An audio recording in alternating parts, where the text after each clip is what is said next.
وَلَقَدْ أَرْسَلْنَا نُوحًا إِلَىٰ قَوْمِهِ، اور ہم نے بھیجا نوح کو اس کی قوم کی طرف. اِنِّی لَکُمْ نَذِیرٌ مُبِین، انہوں نے کہا میں تمہارے لیے کھلا خبردار کر دینے والا ہوں. اللہ تعبدوا الا اللہ، کہ مت پوجو اللہ کے سوا کسی کو. انی اخاف علیکم عذاب یوم علیم، مجھے اندیشہ ہے تم پر ایک بڑے دردناک دن کے عذاب کا. فقال الملأ الذین کفروا من قومہ، تو کہا اس کے قوم کے ان سرداروں نے جنہوں نے کفر کی روش اختیار کی، ما نراک الا بشرا مثلنا، ہم نہیں دیکھتے اے نوح آپ کو مگر اپنے ہی جیسا ایک انسان. آپ کہاں سے اللہ کے رسول بن گئے، کیسے رسول بن گئے، کیسے اللہ نے چن لیا؟ آپ تو ہمارے جیسے ایک انسان ہیں. وما نراک اتبعک الا الذین هم اراذلنا بادی الرائے، اور اس سے بھی آگے بڑھ کر ہم نہیں دیکھتے مگر یہ کہ آپ کی پیروی کرنے والے تو وہ لوگ ہیں جو ہماری نگاہوں میں ذلیل ہیں، کمینے ہیں، نچلے طبقے کے لوگ ہیں، گھٹیا لوگ ہیں. بادی الرائے، بلا تعمل نظر آ رہا ہے کہ صرف کچھ کمی کاری لوگ آپ کے گرد جمع ہو گئے ہیں، کوئی معقول آدمی، کوئی سردار قوم کا کوئی آپ کے گرد آیا ہی نہیں. وما نرا لکم علینا من فضل، اور ہمیں کوئی نظر نہیں آتا کہ آپ پر کوئی ہمارے اوپر کوئی فضیلت آپ کو حاصل ہے، آپ کو اور آپ کے ساتھیوں کو. بل نظنکم کاذبین، بلکہ ہمارا گمان تو یہی ہے کہ آپ جھوٹ بول رہے ہیں. قال یا قوم ارأیتم ان کنت علی بینۃ من ربی، اب یہ ذرا اس صورت کے اندر بار بار یہ الفاظ آئیں گے. ایک فطرت سلیمہ جو پہلے سے تھی، اس کے بعد اللہ کی طرف سے وحی آ گئی، وہ گویا کہ اس کا شاہد ہے. انہوں نے کہا اے میری قوم کے لوگوں ذرا غور کرو، اگر میں پہلے سے بھی اپنے رب کی طرف سے بینہ پر تھا، تم جانتے ہو میں نے زندگی تمہارے مابین گزاری تھی، تم بھی جانتے ہو کہ میں ایک شریف النفس انسان تھا، میرا کردار، میرا اخلاق تمہارے سامنے تھا، میں بینہ پر تھا، میری فطرت مس نہیں ہوئی تھی، سلیم تھی. وآتانی رحمۃ من عنده، پھر اللہ نے مجھے رحمت بھی عطا فرما دی اپنے پاس سے، یعنی جو وحی آئی ہے میرے پاس وہ اللہ تعالیٰ کی رحمت ہے. فعمیت علیکم، اور وہ چیز وہ ہے کہ جس کو تمہاری آنکھوں سے مخفی رکھا ہے. اب میں کیا کروں، فرشتہ میرے پاس تو آتا ہے، وہی میرے پاس آتی ہے، یہ چیز جو ہے میرے تو تجربے میں ہے، مائی پرسنل ایکسپیرینس، لیکن یہ کہ تم سے یہ چھپا کر رکھی گئی ہے. انلزمکموہا وانتم لہا کارہون، بہرحال ہم زبردستی چپکا نہیں سکتے اپنی یہ بات آپ لوگوں کو، اگر آپ کو پسند نہیں ہے، اگر بیزار ہیں تو یہ اختیار ہمارے پاس نہیں ہے کہ ہم زبردستی آپ کو ان باتوں کا قائل کر دیں اور یہ باتیں لازماً آپ پر تھوپ دیں. وَيَا قَوْمِ لَا أَسْأَلُكُمْ عَلَيْهِ مَالًا، اور میری قوم کے لوگوں دیکھو میں تم سے کوئی اجرت نہیں مانگتا، مال طلب نہیں کرتا، کوئی تاوان تم پر نہیں ڈالا ہے. ان اجریہ الا علی اللہ، نہیں ہے میرا اجر مگر اللہ کے ذمے. وما انا بطارد الذین آمنوا، اور جن کو تم کہہ رہے ہو یہ گھٹیا لوگ ہیں، کمی کاری لوگ ہیں، کمین لوگ ہیں، میں ان کو اپنے پاس سے دھتکار نہیں سکتا، میں یہاں سے کھدیڑ نہیں سکتا ان کو، میں نہیں ہوں کھدیڑنے والا ان کو اپنے پاس سے. انہم ملاقو ربہم، یہ اپنے رب سے ملاقات کریں گے. ولیکنی اراکم قوما تجہلون، لیکن میں دیکھتا ہوں کہ تم ضرور جہل میں اور جہالت میں مبتلا ہو گئے ہو. وَيَا قَوْمِ مَنْ يَنْصُرُنِي مِنَ اللَّهِ إِن طَرَدتُّهُمْ، اور میری قوم کے لوگوں سوچو اگر میں ان اہل ایمان کو اپنے ہاں سے ہانک دوں، یہاں سے بھگا دوں، یہاں سے دھتکار دوں، تو کون مدد کرے گا میری اللہ کے مقابلے میں؟ یہ اللہ کے ماننے والے، اللہ کے چاہنے والے، اللہ کا ذکر کرنے والے، اللہ سے دعائیں مانگنے والے، اللہ کے روح انور کے یہ طالب ہیں، اس کی رضا جو ہیں. افلا تذکرون، تو کیا تم نصیحت اخذ نہیں کرتے؟ ولا اقول لکم عندی خزائن اللہ، وہی بات جو حضور سے ہم پڑھ چکے ہیں پہلے. اور میں نہیں کہتا تم سے کہ میرے پاس اللہ کے خزانے ہیں، میں نے کب کہا ہے کہ میرا اختیار ہے اللہ کے خزانوں پر. ولا عالم الغیب، نہ میں غیب کا علم رکھتا ہوں. ولا اقول انی ملک، نہ میں یہ کہتا ہوں کہ میں کوئی فرشتہ ہوں. ولا اقول للذین تزدری اعینکم، اور نہ میں یہ کہتا ہوں ان لوگوں کے بارے میں جنہیں تمہاری آنکھیں حقیر دیکھ رہی ہیں، تم حقارت کے ساتھ دیکھ رہے ہو، لن یؤتیہم اللہ خیرا، میں تو نہیں کہہ سکتا کہ اللہ تعالیٰ انہیں کوئی خیر نہیں دے گا. کیا پتہ تم اندازہ بھی نہ کر سکو کیا مقامات بلند اللہ ان کو عطا کرے گا. جنت میں یہ کس طریقے سے اللہ تعالیٰ کے فراح و ریحان و جنت و نعیم سے جو ہے وہ مشرف ہوں گے. لا اقول انی ملک ولا اقول للذین تزدری اعینکم لن یؤتیہم اللہ خیرا، اللہ اعلم بما فی انفسہم، جو کچھ ان کے جیوں میں ہے، دلوں میں، اللہ خوب جانتا ہے کس کے دل میں کتنا خلوص ہے، کتنی محبت ہے اللہ کے ساتھ، کتنی شوق ہے، کتنا شوق ہے اللہ سے ملاقات کا، تو یہ اللہ جانتا ہے. انی اذا لمن الظالمین، اگر میں تمہارے ان تانوں سے تنگ آ کر میں ان کو اپنے پاس سے اٹھا دوں، بھگا دوں، تو پھر یہ کہ میں تو خود ظالموں میں سے ہو جاؤں گا. قالوا یا نوح، انہوں نے کہا اے نوح قد جادلتنا، تم نے ہم سے خوب جھگڑا کیا. فاکثرت جدالنا، اور بہت جھگڑا کر لیا تم نے. یعنی یہ کہ جب وہ بالکل ان تمام باتوں کے جواب میں خاموش ہونے پر مجبور ہو گئے، معقول بات ہے جو جواب دیا جا رہا ہے، ان کے پاس اب کوئی جواب نہیں ہے اس کا. فاتنا بما تعدنا ان كنت من الصادقین۔ اب آخری بات وہی ضد اور ہٹ درمی کی، تو پھر لے آؤ جس چیز کی ہمیں دھمکی دے رہے ہو، اگر تم سچے ہو وہ عذاب لے آؤ۔ اب ہم جو ہے ہمارے کان پک گئے ہیں تمہارے یہ بات سنتے سنتے، اور تم سے یہ مذاکرہ اور مجادلہ اور مناظرہ جو ہے مزید ہم جاری نہیں رکھنا چاہتے۔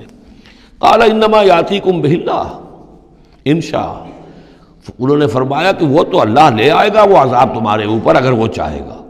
انما یاتیکم بہ اللہ، وہ لائے گا تمہارے اوپر اللہ انشاء اگر وہ چاہے گا۔ وما انتم بمعجزین، اور پھر تم اس کو تھکا نہیں سکو گے بھاگ کر، یعنی تم اسے ہرا نہیں سکو گے، تم اس سے بچ کر بھاگ نہیں سکو گے۔ ولا ينفعکم نصحی ان اردت ان انصح لکم، اور میری نصیحت، میرا خلوص، میری خیر خواہی تمہارے حق میں کچھ مفید نہیں ہو سکتی، خواہ میں کتنا ہی تمہارا ناصح ہوں، کتنا ہی تمہارے ساتھ مخلص ہوں، نصیحت کر رہا ہوں، خیر خواہ ہوں۔ ان کان اللہ یرید ان یغویکم، اگر اللہ ہی فیصلہ کر چکا ہو کہ وہ تمہاری گمراہی کے اوپر اس کی مہر ثبت ہو چکی ہو، اگر اللہ تعالیٰ فیصلہ کر چکا ہے تو میری یہ سارا اخلاص اور خلوص اور دعوت اور نصیحت اور خیر خواہی اس کا کوئی نتیجہ نہیں نکلے گا۔ ہو ربکم، وہ تمہارا رب ہے، وإلیہ ترجعون، اور اسی کی طرف تم لوٹا دیے جاؤ گے۔ ام یقولون افتراہ، کیا یہ کہتے ہیں کہ یہ اے محمد صلی اللہ علیہ وسلم آپ نے اس کو گھڑ لیا ہے؟ قل ان افتریتہ فعلی اجرامی، اب یہاں درمیان میں حضرت نوح علیہ السلام کی بات چل رہی ہے اور آگے بھی چلے گی، لیکن درمیان میں ایک جملہ معترضہ ہے۔ یہ ساری باتیں اے نبی جو آپ کو ہم وحی کے ذریعے سے بتا رہے ہیں، یہ ساری جو گفت و شنید ہوئی تھی حضرت نوح علیہ السلام کے اور ان کی قوم کے درمیان، آپ کو کیسے معلوم ہوئی؟ آپ نے گھڑ لی ہے؟ آپ کو اب کوئی فکشن ہے، کوئی سٹوری ہے، کیا ہے؟ نہیں، یہ تو اللہ تعالیٰ کی طرف سے ہے۔ قل ان افتریتہ، کہہ دیجئے اگر میں نے یہ گھڑی ہوئی ہوں یہ چیزیں، فعلی اجرامی، تو پھر یہ میرا جرم ہوگا، اس کا وبال مجھ پر آئے گا۔ وانا بریء مما تجرمون، ورنہ پھر یہ ہے کہ جو جرم تم کر رہے ہو، جھٹلا رہے ہو، تو میں اس سے بری ہوں۔ وأوحی الی نوح، اور وحی کر دیا گیا نوح کی جانب، انہ لن یؤمن من قومک الا من قد آمن، اب کوئی اور شخص ایمان نہیں لائے گا تمہاری قوم میں سے سوائے ان کے جو ایمان لا چکے ہیں۔ فلا تبتئس بما كانوا يفعلون، سو اب جو کچھ وہ کر رہے ہیں آپ اس پر افسوس نہ کریں اور غمگین نہ ہوں۔ واصنع الفلک بأعیننا ووحینا، اور اب آپ کشتی تیار کیجئے، کشتی بنائیے ہماری نگاہوں کے سامنے، یعنی ہم دیکھ رہے ہیں اور ہمارے انسٹرکشنز کے مطابق، ووحینا معلوم ہوتا کہ اللہ تعالیٰ کی طرف سے ہر یعنی سٹیپ پر ان کو وحی آ رہی ہے، اور کہ اس طرح کرو، اتنی لمبی بناؤ، ایسی لکڑیاں تیار کرو، بِأَعْيُنِنَا وَوَحْيِنَا، ہماری نگاہوں کے سامنے اور ہماری ہی انسٹرکشنز کے مطابق، وحی کے مطابق۔ وَلَا تُخَاطِبْنِي فِي الَّذِينَ ظَلَمُوا، اب دیکھنا جو ظالم ہیں ان کے بارے میں مجھ سے خطاب نہ کرنا، مجھ سے دعا نہ کرنا، مجھ سے بات نہ کرنا کہ فلاں جو ہے یہ میرا عزیز ہے اور فلاں میرا رشتہ دار ہے۔ اب جو بھی ظالم ہے اس کے بارے میں تمہاری طرف سے کوئی نرم بات نہ آئے۔ انہم مغرقون، اب یہ سب کے سب غرق کیے جائیں گے۔ وَيَصْنَعُ الْفُلْكَ، اب وہ نقشہ دیکھیے آپ چشم تصور سے، خشکی پر بیٹھے ہوئے ہیں اور حضرت نوح علیہ السلام آس پاس سمندر کہیں ہے ہی نہیں اور وہ کشتی بنا رہے ہیں۔ وَيَصْنَعُ الْفُلْكَ، اور وہ بنا رہے کشتی۔ وَكُلَّمَا مَرَّ عَلَيْهِ مَلَأٌ مِّن قَوْمِهِ سَخِرُوا مِنْهُ، جب بھی ان کی قوم کے سردار ان کے پاس سے گزرتے تھے وہ مذاق اڑاتے تھے، کہ معلوم ہوتا اب تک تو ہم سمجھتے تھے کہ بہرحال یہ کچھ شاید بات بنا رہا ہے، جھوٹ بول رہا ہے، کیا کر رہا ہے، اب تو معلوم ہوتا بالکل ہی مت ماری گئی، اب کوئی جو ہے ہوش ٹھکانے نہیں رہے یہ، تو وہ ہنستے تھے۔ سخروا منہ قال ان تسخروا منا فإنا نسخر منکم کما تسخرون، حضرت نوح فرماتے تھے کہ تم اگر ہم سے اب اس تمسخر کر رہے ہو، مذاق اڑا رہے ہو، تو وہ وقت قریب آنے والا ہے کہ ہم تمہارا مذاق اڑائیں گے جیسے کہ تم مذاق اڑا رہے ہو ہمارا۔ فسوف تعلمون من یاتیہ عذاب یخزیہ، تو تم عنقریب جان لوگے کہ کون ہے وہ جن پر کہ عذاب آتا ہے جو ان کو رسوا کر دے گا۔ وَيَحِلُّ عَلَيْهِ عَذَابٌ مُقِيمٌ، اور اس پر اترے گا وہ عذاب کے جو قائم رہنے والا ہے اور دائمی ہے۔ حتیٰ اذا جاء امرنا وفارت تنور، یہاں تک کہ جب ہمارا حکم آ گیا اور جوش مارا تنور نے۔ اب یہ جو ہے جہاں تک اس کا یعنی جیوگرافیکل یا جیولوجیکل جو بھی اس کا پس منظر ہے، اس کے ضمن میں ایچ جی ویلز نے جو بات کہی ہے وہ میں آپ کو بتا دینا چاہتا ہوں۔ اس کا کہنا یہ ہے کہ میڈیٹرینین کا جو اس کی سطح وہ بہت بلند تھی، اور ساحل کے ساتھ ساتھ جو ہے اس کے جو مشرقی ساحل ہے اس کا، جو شام کا اور فلسطین کا، تو یہاں پر جو ہے وہ اونچے پہاڑ تھے۔ جیسے کراچی کے بارے میں بھی کہا جاتا ہے کہ کراچی کے بعض علاقے جو ہیں وہ سطح سمندر سے نیچے ہیں، لیکن ساحل کے ساتھ ساتھ اونچا علاقہ ایسا ہے کہ جو سمندر کو روکے ہوئے۔ اگر کسی جگہ پر ایسا ہو تو اگر کہیں کوئی ایک سوراخ بھی ہو جائے تو یہ ایسا ہی ہے جیسے کسی بڑے بند میں سوراخ ہو جائے. اگر خدا نہ خواستہ کہیں تربیلا ڈیم میں یا کہیں کوئی اور اس طریقے کی بات ہو جائے تو پھر جو تباہی آئے گی اس کا آپ اندازہ کر لیجئے. تو ان کا کہنا یہ ہے کہ وہ سیلاب جو آیا ہے تو میڈیٹرینین میں وہ جو اس کا ساحلی علاقہ تھا اس میں سے کہیں وہ راستہ نکلا ہے پانی کا اور پھر سمندر آیا ہے، اور وہ سمندر جو ہے پورے مڈل ایسٹ کے علاقے کے اوپر جو ہے اس کے اوپر وہ پانی سمندر کی شکل بن گیا ہے. یہ ہے ان کی تعویل. اس لیے کہ تاریخی طور پر اور طبقات الارض کا جو علم ہے وہ بتاتا ہے کہ اس پورے علاقے میں ایک بہت بڑے وسیع پیمانے پر فلڈ کے آثار موجود ہیں. وہ آثار جو ہیں وہ ایسے ہیں کہ اس پورے علاقے کے اندر وہ فلڈ آیا تھا، اور اس کی یہ توجیہ ہے جو وہ لوگ کرتے ہیں. بہرحال اس میں تین چیزیں ہوئی ہیں. ایک تو یہ کہ کسی ایک جگہ سے کوئی تنور ہو سکتا ہے کہ کوئی سوراخ جو ہے، جیسے کہ آپ کو معلوم ہے بڑے بڑے جو بند ہیں ان میں بعض اوقات صرف جو چوہوں کے بل ہوتے ہیں ان کی وجہ سے سوراخ ہو جاتے ہیں. نہروں کے کناروں میں جو بند ٹوٹتا ہے نہر کا تو کہیں کوئی چوہوں نے کوئی سوراخ کیا ہوتا ہے، اس میں سے پانی بہنا شروع ہوا اور نہر ٹوٹ گئی. اسی طریقے سے ہو سکتا ہے کہ کسی تنور کے اندر سے پہلی مرتبہ پانی نکلا ہو. پھر یہ کہ زمین کے بھی اللہ تعالیٰ نے جو ہے وہ کھول دیے سوتے اور آسمان سے بھی پانی برسا. تو یہ پانی جو ہے زمین کا اور آسمان کا پھر مل گیا اور اس طریقے سے وہ عظیم جو ہے سیلاب آیا جس سے کہ وہ پوری قوم ہلاک ہو گئی، اور وہ کشتی جو ہے وہ بہت عرصے تک تیرتی رہی اس سمندر کے اوپر، اور پھر ہوتی ہوئی وہ کوہ ارارات میں اس کی جو ایک چوٹی ہے جودی اس پر جا کر ٹک گئی. واللہ عالم. ابھی اس پر مزید ضرورت ہے اصل میں کام کرنے کی. ویسے یہ خبریں بھی ہیں کہ بعض اوقات کوئی کشتی نما چیز دیکھی گئی ہے. یہ علاقہ جو ہے اصل میں کہ جو جہاں پہ ترکی کی سرحد ملتی ہے روس کے ساتھ، ادھر وہ آذربائیجان وغیرہ کا علاقہ ہے، ادھر پھر یہ ترکی ہے، اوپر روس کا علاقہ جو ہے، تو اس میں ادھر سے راستہ جو ہے بہت دشوار گزار ہے، چڑھ نہیں سکتے. روس کی طرف سے راستہ ہے، اس کی چوٹیوں پر بعض پائلٹس نے کہیں دیکھا ہے اور خبر دی ہے کہ کوئی بہت بڑی کشتی قسم کی شے جو ہے وہ کسی چوٹی کے اوپر رکھی ہوئی ہے. اور قرآن مجید چونکہ بار بار کہتا ہے کہ ہم اسے برقرار رکھیں گے، ایک وقت آئے گا کہ وہ لوگوں کے لیے ایک نشانی بن کر ظاہر ہوگی، تو اس سے معلوم ہوتا ہے کہ وہ کشتی اب بھی وہاں پر موجود ہے اور انسان جو ہے اس تک رسائی حاصل کرے گا. وفارت تنور حتی اذا جاء امرنا، وفارت تنور جب ہمارا حکم آ پہنچا اور جوش مارا تنور نے، ابل پڑا تنور. قل نحمل فیہا من کل زوجین اثنین، تو ہم نے کہا اے نوح اپنی اس کشتی میں تمام حیوانات کا ایک ایک جوڑا رکھ لو، واہلک، اور اپنے گھر والوں کو بھی، اپنے گھر والے اہل و عیال کو، الا من سبق علیہ القول، سوائے آپ کے اہل و عیال میں سے وہ کہ جن کے بارے میں پہلے حکم گزر چکا ہے. یہ حضرت نوح کے خاندان میں سے ایک ان کی بیوی اور اسی بیوی کا بیٹا یام، تین بیٹے ان کے ساتھ بچے ہیں جو اہل ایمان تھے، حام، سام اور یافس. سام کی اولاد ہے وہ جو نیچے تمام ہم نے ابھی نقشہ دیکھا ہے، حضرت ابراہیم بھی سامی ہیں، اور یہ قوم عاد بھی سامی، قوم سمود بھی سامی، یہ سیمیٹک ریسز کہلاتی ہیں. لیکن یہ کہ حضرت حام کی اولاد، اب وہ اس تفصیل میں نہیں جا سکتا، اور حضرت یافس کی اولاد یہ اور دوسرے علاقوں میں جا کر آباد ہو گئے. یہ جو نیچے کی طرف اترے ہیں یہ حضرت سام کی نسل ہے. چوتھا بیٹا ان کا تھا یام، یا اس کا ایک خطاب اور بھی تھا کنعان، اور اس کی جو ماں تھی تو یہ مشرک تھے اور یہ اہل ایمان کے ساتھ شریک نہیں تھے، لہذا یہ کشتی میں شامل نہیں ہوئے. تو آپ اب رکھ لیجئے، سوال کرا لیجئے اپنی کشتی میں من کل زوجین اثنین، ہر نوع کا ایک ایک جوڑا تمام حیوانات میں سے، واہلک، اور اپنے گھر والوں کو، الا من سبق علیہ القول، مگر سوائے اس کے کہ جن کے اوپر پہلے سے حکم ہو چکا ہے. ومن آمن، اور باقی جتنے بھی اہل ایمان آپ کے ہیں ان سب کو بھی سوار کر لیجئے. وما آمن معہ الا قلیل، اور نہیں ایمان لائے تھے ان کے ساتھ مگر بہت ہی کم، نہ ہونے کے برابر. قلیل جو ہے انگریزی میں اے لٹل اور دی لٹل، ان دونوں میں جو فرق ہے، یہاں قلیل جو ہے دی لٹل کے معنی میں آیا ہے کہ بالکل نہ ہونے کے برابر.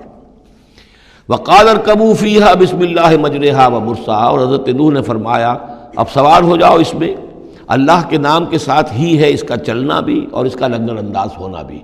اللہ ہی اس کو چلائے گا بھی جب تک یہ پانی میں تیرتی رہے گی، اور اللہ ہی کے حکم سے یہ لنگر انداز ہوگی جہاں بھی اللہ کی مشیت ہوگی کہ یہ لنگر انداز ہو جائے.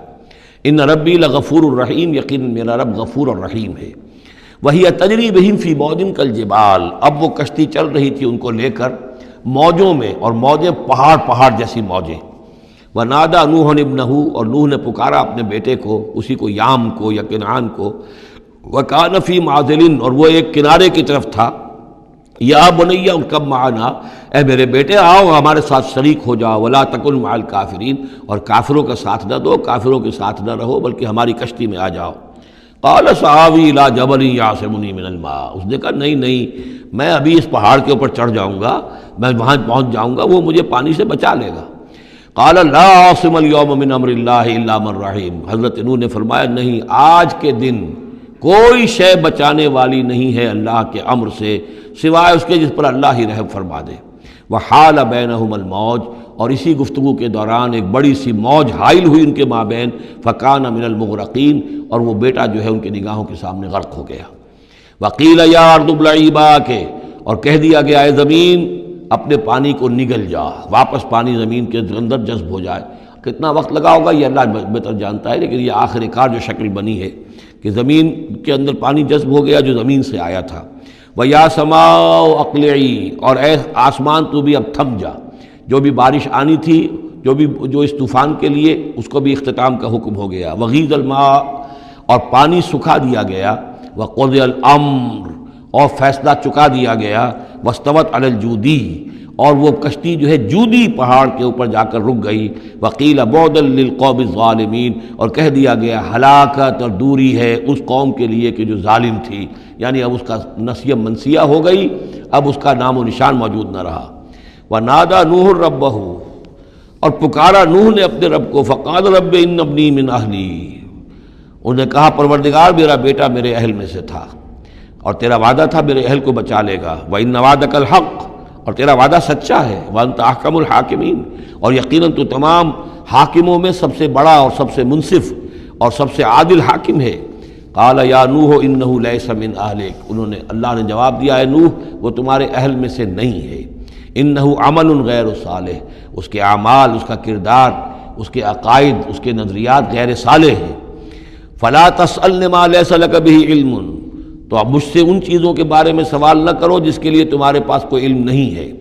انی اعظک ان تکون من الجاہلین، اور میں تمہیں نصیحت کر رہا ہوں کہ تم جاہلوں میں سے نہ بن جاؤ۔ یہاں وہ یاد کر لیجئے سورہ انعام کی آیت 35، اس میں حضور سے کہا گیا تھا فلا تکونن من الجاہلین، میں نے اس وقت بھی نوٹ کرا دیا تھا کہ یہ سخت ترین الفاظ یا حضور سے فرمائے گئے ہیں سورہ انعام میں، اور یہاں پر سورہ ہود میں یہ آئے ہیں حضرت نوح علیہ السلام سے خطاب کرتے ہوئے، انی اعوذک ان تکون من الجاہلین۔ سنت اس کو تسلیم نہیں کرتے، اس کی وجہ یہ ہے کہ جو قاعدہ دیا گیا ہے سورہ نور میں وہ یہ ہے کہ اللہ تعالیٰ صالح لوگوں کے لیے بیویاں بھی دیکھ دیتا ہے، اور جو خبیثات للخبیثین والخبیثون للخبیثات والطیبات للطیبین والطیبین للطیبات، تو یہ چیزیں جو ہے اس کے چونکہ خلاف جاتا ہے، اس لیے یہ کہ صرف مشرک ہونے کی حد تک کہ یہ مشرک تھے باپ ماں بیٹا، اس لیے جو کٹے رہے، تو اسی پر اہل سنت کا اجماع ہے۔ قال رب انی اعوذ بک ان اسألک ما لیس لی بہ علم، حضرت نوح نے عرض کیا پروردگار میں تیری پناہ طلب کرتا ہوں اس سے کہ میں تجھ سے ایسی بات کا سوال کروں جس کے لیے کہ میرے پاس کوئی علم نہیں ہے۔ وَإِلَّا تَغْفِرْ لِي وَتَرْحَمْنِي، اور اگر تو نے مجھے معاف نہ فرما دیا اور رحم نہ فرمایا، اکم من الخاسرین، تو میں تو ہو جاؤں گا خسارہ پانے والوں میں۔ قیل یا نوح بسلام منا وبرکات علیک، ہم نے کہا نوح اب اترو، اس کشتی سے اترو، بسلام منا، ہماری طرف سے سلامتی کے ساتھ، وبرکات، اور برکتوں کے ساتھ، علیکا، جو تم پر بھی ہوں گی، وعلی امم ممن معک، اور ان امتوں پر بھی ہماری یہ برکات ہوں گی کہ جو ان لوگوں کے ساتھ جو ان کی نسل سے وجود میں آئیں گی جو تمہارے ساتھ ہیں۔ تو گویا کہ نسل انسانی بعد میں عام خیال یہی ہے کہ حضرت نوح علیہ السلام کے 3 بیٹوں ہی سے چلی ہے، باقی اگر کچھ لوگ تھے بھی ان کے ساتھ تو وہ ایسے تھے کہ جن کی کوئی نسل آگے نہیں چلی ہے، بلکہ یہ دنیا کی جو نسلیں اس وقت دنیا میں ہیں نوع انسانی، وہ یہ حضرت یافس، حضرت حام اور حضرت سام کی نسل ہی سے ہیں۔ یہ خیال ہے، واللہ عالم، یقین کے ساتھ نہیں کہا جا سکتا، ویسے میرا اپنا رجحان بھی اسی طرف ہے۔ حضرت یافس کی اولاد جو ہے وہ یہ جو پہاڑی علاقہ ہے، جیسا کہ ابھی آپ نے نقشے میں دیکھا تھا، اس سے اوپر جو ہے یہ سینٹرل ایشیا کے پہاڑ ہیں، اس پہاڑ کو کراس کیا انہوں نے، اور وہ جو پھر میدانی علاقہ ہے روس کا، اور اس کی طرف سے ہوتے ہوتے وہ سیرائے گوبی سے ہوتے ہوئے چین کا، تو حضرت یافس کی اولاد ادھر پھیل گئی ہے، یورپ سے لے کر اور چائنا تک، یہ سب یافس کی نسل ہے۔ حضرت حام کی اولاد مشرق اور مغرب میں چلی گئی، اسی پہاڑی سلسلے کے دامن میں ہوتی ہوئی ایک شاخ ان کی ایران ہوتے ہوئے بھارت چلی گئی، انڈیا چلی گئی، سندھ اور ہند، اور ایک شاخ جو ہے سینائی پیننسولا کراس کر کے یہ سوڈان اور مصر چلی گئی۔ یہ ہے حضرت حام کی نسل میں سے۔ یہ عام طور پر جو ہمارے پرانے ماہرین انساب ہیں ان کا کہنا یہ ہے۔ انہی میں سے معلوم ہوتا ہے کہ جو یہ یورپین ہیں، جو کہ انڈو ایرانین جو کہلاتے ہیں ایرینز، تو یہ ایرینز جو ہے یہ سب حضرت حام کی اولاد میں سے معلوم ہوتے ہیں۔ ان میں سے گریکس بھی ہیں اور ان میں رومنز بھی ہیں اور ان میں جرمنز بھی ہیں۔ باقی جو ہے نسلیں جو ہیں یہ اینگلو سیکسنز، یہ ہیں حضرت یافسی کی نسل سے، جو اوپر سے جا کر اور یہ اسکینڈینیوین کنٹریز سے ہو کر پھر نیچے اترے ہیں یورپ کی طرف۔ تو یہ جو ناردرنرز کہلاتے ہیں، دی نارڈک ریسز، شمالی اقوام جو ہے اینگلو سیکسنز ان میں سے ہیں، لیکن جو مشرقی یورپ کی یہ اقوام ہیں یہ اصل میں یہ بھی آریائی نسل جو ہے حضرت حام کی نسل میں سے، واللہ عالم۔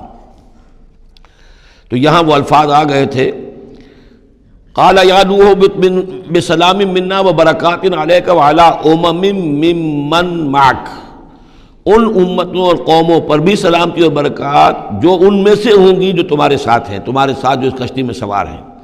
وَأُمَمٌ سَنُمَتِّعُهُمْ، اور کچھ اور قومیں بھی ہوں گی، فرقے ہوں گے جنہیں ہم کچھ سامان دیں گے دنیا کا، ثُمَّ يَمَسُّهُم مِّنَّا عَذَابٌ أَلِيمٌ، اور پھر ان کے اوپر ہماری طرف سے ایک بڑا زبردست عذاب آئے گا، جیسے کہ پھر قوم ہود پر اور قوم صالح پر آیا ہے۔ تِلْكَ مِنْ أَنْبَاءِ الْغَيْبِ نُوحِيهَا إِلَيْكَ، یہ غیب کی خبروں میں سے ہے جو وحی کر رہے ہیں ہم آپ کی جانب اے محمد صلی اللہ علیہ وسلم۔ وَمَا كُنْتَ تَعْلَمُهَا أَنْتَ وَلَا قَوْمُكَ، اور نہیں جانتے تھے آپ ان کو، نہ آپ نہ آپ کی قوم ان سے واقف تھی، من قبل ھذا، اس سے پہلے، فاصبر، تو اے نبی صبر کیجئے، ان العاقبۃ للمتقین، یقیناً آخری انجام جو ہے وہ بھلا ہوگا اہل تقوی ہی کا۔